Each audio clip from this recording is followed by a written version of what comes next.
బండెక్కించండి. SI గారు మీరు ఆగండి.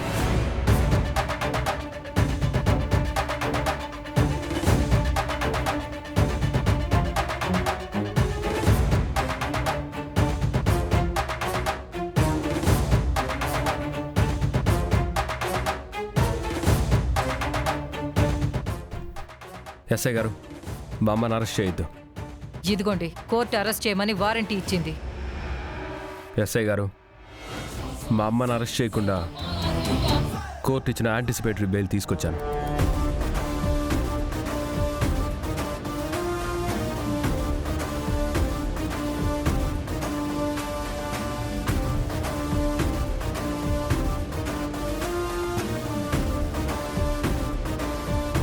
సరైన టైంకి వచ్చావురా.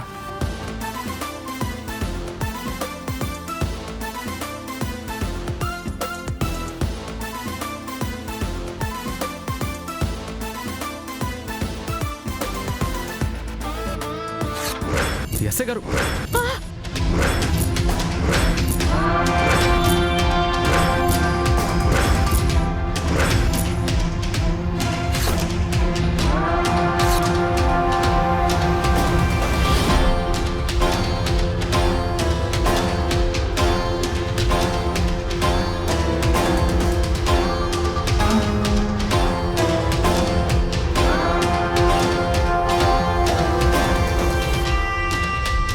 ఎస్ఐ గారు మీరు బెయిల్ చింపేసి మీరు చాలా పెద్ద తప్పు చేశారు.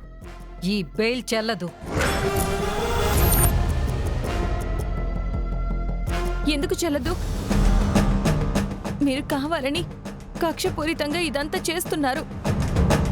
బిఎన్ఎస్ సెక్షన్ 302 మర్డర్ కేసుకి యాంటీస్పెక్టరీ బెయిల్ చెల్లదని మీకు తెలీదా?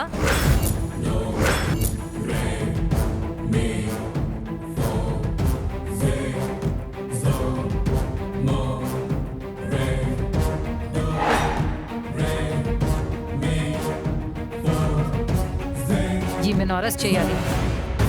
ఈ కేసులో బెయిల్ రాదు, రానివ్వను.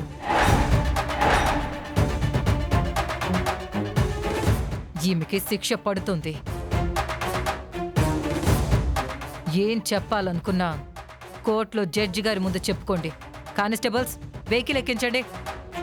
విహారీ, అమ్మా నన్ను క్షమించమ్మా. నిన్ను అరెస్ట్ కాకుండా కాపాడలేకపోయాను. ఏమనమ్మా, మీరే తప్పు చేయలేదమ్మా. అమ్మా నువ్వు నిర్దోషివని నిరూపించి కోర్టు నుండి నిన్ను బయటికి తీసుకొస్తాను. ఏయ్ త్వరగా ఎక్కించండి. విహారీ, అమ్మా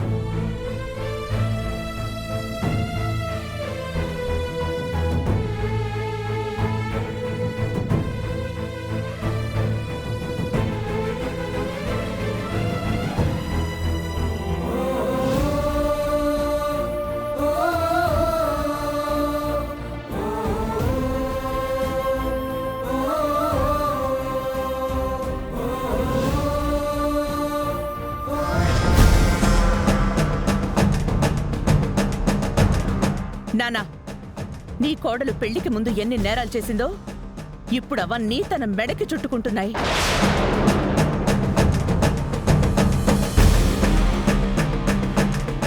ఇంతవరకు ఈ ఇంటి పని మనిషి పోలీస్ స్టేషన్కి కోర్టుకి వెళ్ళింది అనుకుంటే ఇప్పుడు ఈ ఇంటి పెద్ద ఆవిడ కూడా స్టేషన్ కని కోర్టుకని వెళ్తుంది.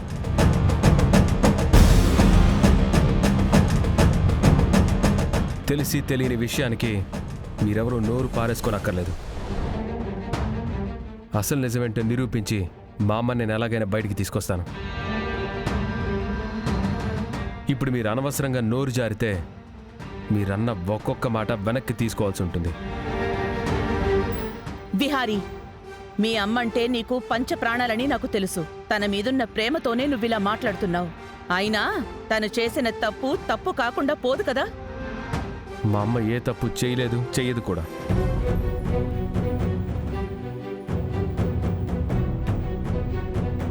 మా అమ్మ మీద ఇంత పెద్ద నేరం వేశారు. మా అమ్మ ఇప్పుడు పక్కన వాళ్ళ ఆనందం కోరుకుంటుందే తప్ప అవతల వాళ్ళని బాధ పెట్టాలని ఎప్పుడూ అనుకోదు. మా వదిన ఏ తప్పు చేయదని మాకు కూడా తెలుసు, మేము నమ్ముతున్నాం. అల్లుడు, మా అక్క కోర్టు మెట్లు ఎక్కక ముందే బయటికి తీసుకురావాలి. ఇక్కడ మీ అమ్మ మీద నోరు పారేసుకుంటున్న వీళ్ళ నోళ్ళు మూయించాలి విహారీ. మరిది గారు, మేమేమీ కావాలని కలగజేసుకోవడం లేదు. ఇంతకు ముందు ఈ ఇంటికి పోలీసులొస్తే కేవలం మామూలు కోసం వచ్చేవాళ్ళు గాని మనుషుల కోసం ఎప్పుడూ రాలేదు అని చెప్తున్నాను. మొన్నటి వరకు ఈ లక్ష్మి కోసం వచ్చారు, ఇప్పుడేమో ఈ పెద్దవిడ కోసం వచ్చారు. ఈ విషయం బయటికి తెలిస్తే మన పరువు ఏమవుతుందో ఆలోచించండి.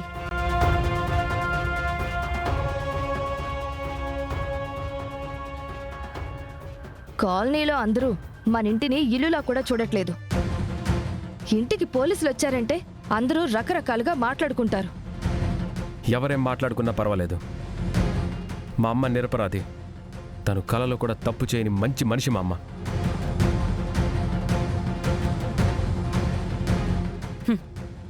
మీ అమ్మని వెనకేసుకొచ్చి మాట్లాడింది చాలు.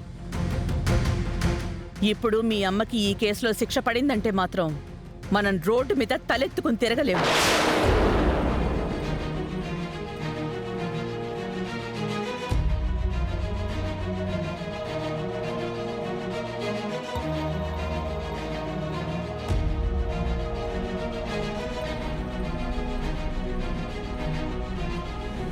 నా కోడలు ఏ తప్పు చేయలేదని నా మనసు నాకు చెప్తోంది.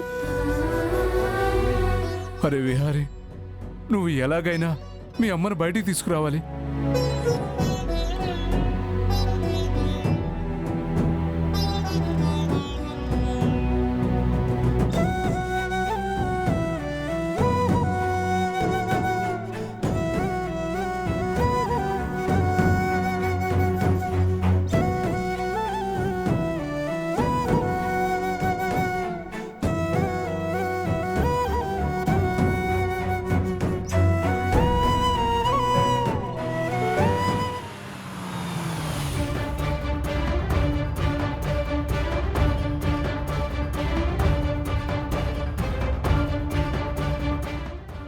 పదా.